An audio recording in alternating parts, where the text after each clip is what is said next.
মাননীয় অধ্যক্ষ মহোদয়, আমি আপনার অনুমতি নিয়ে এটি মাননীয় সচিব মহোদয়কে হস্তান্তর করছি এবং এই বিষয়ে খানিকটা বক্তব্য আমি রাখবো। বল।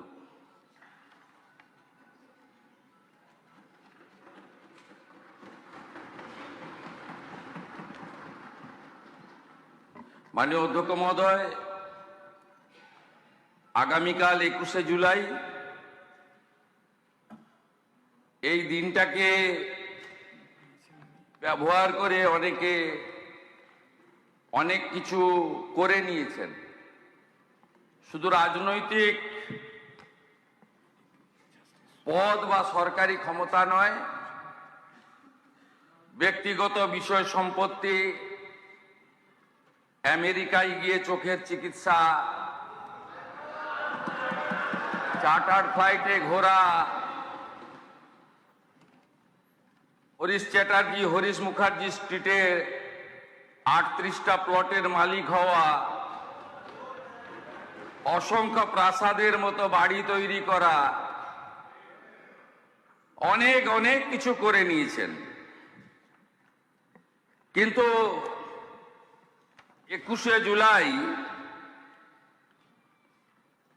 কি হয়েছিল, কেন হয়েছিল, কারা করেছিল, পশ্চিমবাংলার 11 কোটি জনতা জনার্দন এখনো জানতে পারল না। কমিশন অনেক আগে রিপোর্ট দিয়েছে। নিয়ম হলো কমিশনের রিপোর্ট পাওয়ার পরে মন্ত্রিসভাকে জ্ঞাত করে সেটা বিধানসভাতে টেবিল করা যায়, অথবা বিধানসভা না চললে জনসমক্ষে আনা যায়। যেহেতু বিধানসভা চলছে, তাই আমি অন্য কোনো প্ল্যাটফর্ম থেকে এটা করতে পারি না। বিধানসভা আমাদের কাছে মন্দির, গণতন্ত্রের সবচেয়ে বড় মন্দির। সেই বিধানসভাতে আমি এটা সচিব মহোদয়কে দিয়ে দিলাম আপনার অনুমতি নিয়ে। সেখান থেকে যারা চাইবেন অপারেটিং পার্ট চিঠি করলে ফটোকপি পেয়ে যাবেন, যা নিয়ম রয়েছে। বিচারপতি Sushanta Kumar Chatterjee commission of inquiry, স্বরাষ্ট্র রাজনৈতিক দপ্তরের বিজ্ঞপ্তি নম্বর 6256 P/44/12/11 তারিখ 4/11/2011 রাজ্য সরকার কর্তৃক গঠিত 1993 সালের 21শে জুলাই মহাকরণ অভিযানের তদন্ত।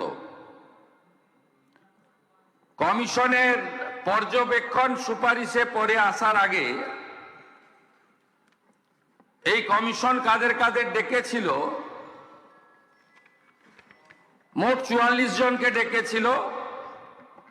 এর মধ্যে উল্লেখযোগ্য কয়েকটি নাম আমি আপনাদের কাছে রাখছি। 1 নম্বর, লেট বুদ্ধদেব ভট্টাচার্য, প্রাক্তন মুখ্যমন্ত্রী প্রয়াত। Shri N Krishnamurthy, chief secretary দিদেন। শ্রী মনীষ গুপ্ত, হোম সেক্রেটারি দিদেন। Tusharkanti Talukdar, commissioner of police, সব ওই সময়ের। Shri Kanwaljit Singh, joint commissioner of police. Rajkamal Johri, joint commissioner police. Shri Dinesh Chandra Bajpayee, additional CP. Shri Prabir Kumar Das, ex OC Hastings. Shri DN Biswas, ex DC headquarter. Shri Siddhartha Roy, ex DC CD. Shri DK Ghoshal, ex sergeant. Shri Kiriti Sengupta, x DC SB. Shri Biman Bose, left ফ্রন্টের যিনি chairman ছিলেন, সম্ভবত সেই সময় CPIM এর সম্পাদক ছিলেন। শ্রী সোমেন্দ্রনাথ মিত্র, শ্রী প্রদীপ ভট্টাচার্য, শ্রী মঞ্জু কুমার মজুমদার, শ্রী প্রভাস ঘোষ, শ্রী বিশ্বনাথ চৌধুরী, শ্রী সরল দেব, শ্রী কিরণময় নন্দ, শ্রী তপন সিকদার, ডক্টর ওমর আলী, শোভনদেব চট্টোপাধ্যায়, পঙ্কজ ব্যানার্জি, মদন মিত্র, সৌগত রায়, রুমা মুখার্জি, রীতা মুখার্জি, অনিন্দ জানা, রাজীব বসু, শুভম দত্ত, অমিত ধর ইত্যাদি মোট 44 জন। সবচেয়ে বড় যিনি সাক্ষী হিসেবে নিজেকে দাবি করেন, প্রাক্তন মুখ্যমন্ত্রী মমতা বন্দ্যোপাধ্যায়কে কমিশন ডাকার প্রয়োজন মনে করেনি। হয়তো আলাদা করে বলে দিয়েছিলেন যে আমাকে ডাকবেন না।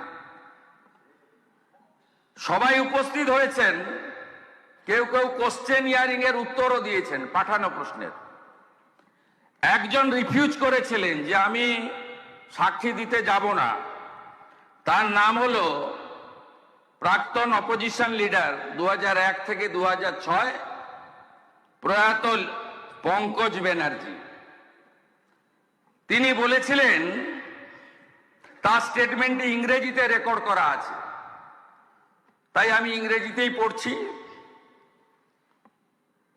When summoned by the commission as the first victim of the 1993 agitation, where is sustained head injury, that means late Pankaj Banerjee, expressed his inability to depose and gave a statement to the media that I believe that the person solely responsible for the firing was none other than the Home Secretary Monish Gupta. But the culprit has been given a berth in the Mamata Banerjee cabinet. It is quite apparent why the commission could not take his name or hold Monish Gupta responsible. The commission did it under the direction of the powers that be. এই স্টেটমেন্টটা উনি দিয়েছিলেন Times of India 1/1/2015, কমিশনকেও জানিয়েছেন internally আর পাবলিকলিও বলেছেন। আর বাকিরা গেছেন। এই কমিশনের যে ইনকোয়ারি রিপোর্ট, সেই ইনকোয়ারি রিপোর্টে কমিশন যে মূল অবজারভেশনগুলো দিয়েছে, যা এটাতে আছে, পি নীরজ নয়ন, প্রিন্সিপাল সেক্রেটারি, এটাতে আমি বাংলা করে আপনাদেরকে বলছি। এক, আইন অনুযায়ী প্রয়োজনীয় যথাযথ নির্বাহী তদন্ত এক্সিকিউটিভ ইনকোয়ারি হয়েছিল বলে কমিশন মনে করে না। সম্পূর্ণ নির্বাহী তদন্ত প্রক্রিয়াটি ন্যায্য, যথাযথ, সরল বিশ্বাসে সম্পন্ন হয়েছে বলে প্রতীয়মান হয় না। নির্বাহী তদন্তের রিপোর্ট এবং সংশ্লিষ্ট অন্যান্য রিপোর্টের অনুপস্থিতি বিচার বিভাগীয় পর্যালোচনার আওতার বাইরে চলে গেছে, ফলে পুলিশি গুলি চালনার যথার্থতা প্রমাণিত হয় না। তৎকালীন পুলিশ কমিশনার তুষারকান্তি তালুকদারের রিপোর্ট আধিকারিকদের বিবৃতির সঙ্গে যথেষ্ট অসামঞ্জস্যপূর্ণ। তৎকালীন পুলিশ কমিশনার প্রকাশ্যে অস্বীকার করেছেন, বিতর্কিত করেছেন এবং কার নির্দেশে পুলিশ গুলি চালানো হয়েছিল সেই প্রকৃত তথ্য প্রকাশ করতে অস্বীকার করেছেন। মহাকরণ থেকে সমস্ত প্রাসঙ্গিক নথিপত্র কেন পাওয়া যাচ্ছে না তা গ্রহণযোগ্য বলে মনে করা হয়নি। তখনকার মুখ্যমন্ত্রী কে ছিলেন, যিনি কালকে কালীঘাট তৃণমূলের কর্মসূচিতে হয়তো যাবেন। তিনি তথ্য সরবরাহ করেননি, তিনি একটাও নথি দেননি, কারণ ওনার পাওয়ার মিনিস্টার ফেঁসে যাওয়ার প্রভূত সম্ভাবনা ছিল। 5, সমস্ত জনসাধারণ, মাননীয় নেতৃবৃন্দ, সাংবাদিক ও পুলিশ আধিকারিকদের বিস্তারিত সাক্ষ্য প্রমাণ থেকে সেই সাক্ষ্যের প্রমাণ মূল্য বিচার করে কমিশন বিচক্ষণতার সঙ্গে দেখতে পেয়েছে যে রাইটার্স বিল্ডিং থেকে বহু দূরে অবস্থানরত জনতাকে নিয়ন্ত্রণ করার জন্য গুলি চালনার প্রয়োজন ছিল না। 6, রাইটার্স বিল্ডিং আক্রমণের আশঙ্কা কাল্পনিক ছিল। যেসব স্থানে গোলযোগ হয়েছিল, যেখানে গুলি চালানো হয়েছিল, তাই রাইটার্স বিল্ডিং থেকে অনেক দূরে। কমিশন সিদ্ধান্তমূলক দেখতে পেয়েছে যে Mayo red road, Dorina crossing, metro সিনেমার সামনে এসপ্লানেড রোতে যে গুলি চালানো হয়েছিল তার সবকটি ছিল অপ্রয়োজনীয়, উস্কানিবিহীন এবং অযৌক্তিক। এগুলো কমিশন পরপর অবজারভেশন দিয়ে গেছে। এবারে রেকমেন্ডেশন পার্টটা আমি আপনাদেরকে বলছি, বাকি সমূহ তথ্য এখানে আছে আপনার রিপোর্টে।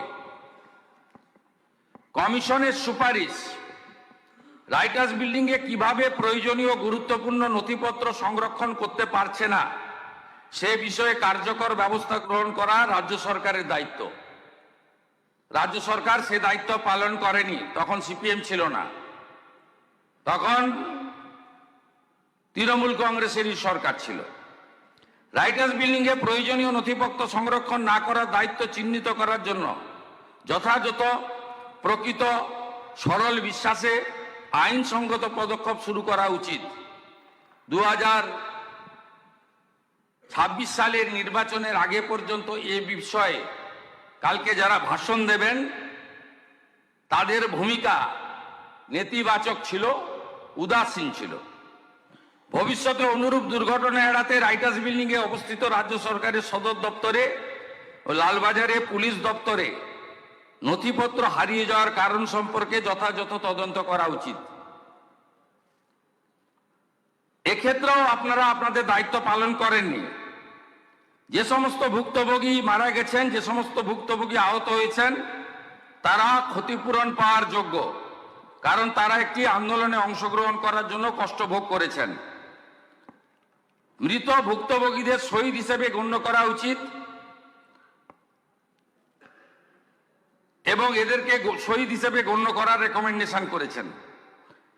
কমিশন যে 12 জনকে পোস্টমর্টমের পরে চিহ্নিত করা হয়েছে, তাদের পরিবার, তাদের প্রত্যেককে 25 লক্ষ করে টাকা আর আহতদের 5 লক্ষ করে টাকা দেওয়ার সুপারিশ করছে। কি করেছেন আপনারা? আপনারা মৃতদের দিয়েছেন 2 লক্ষ করে টাকা আর আহতদের দিয়েছেন 15,000 করে টাকা। লজ্জা লাগে না?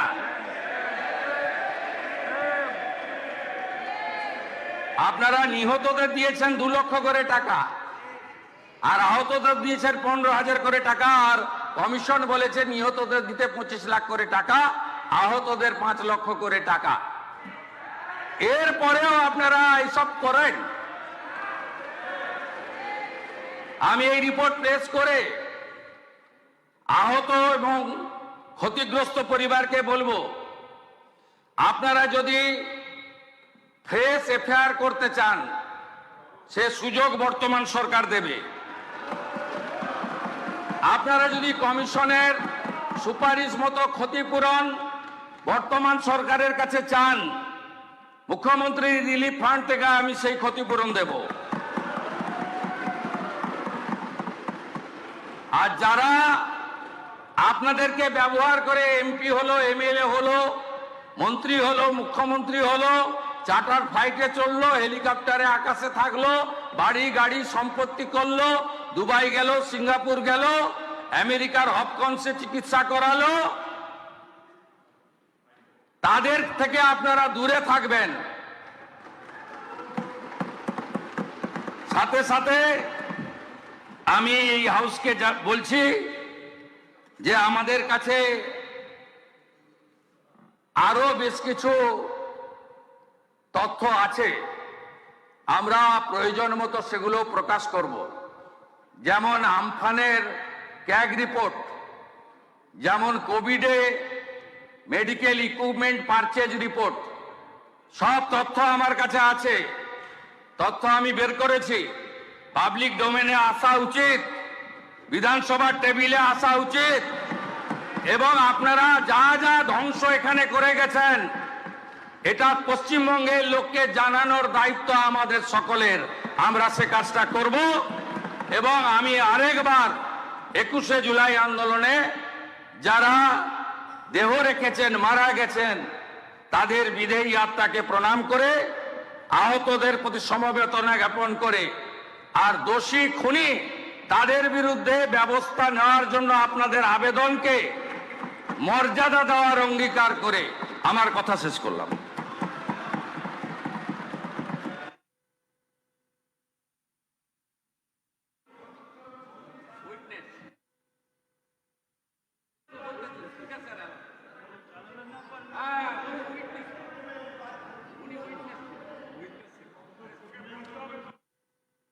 আপনি বলুন, আপনার নাম তো উইটনেস।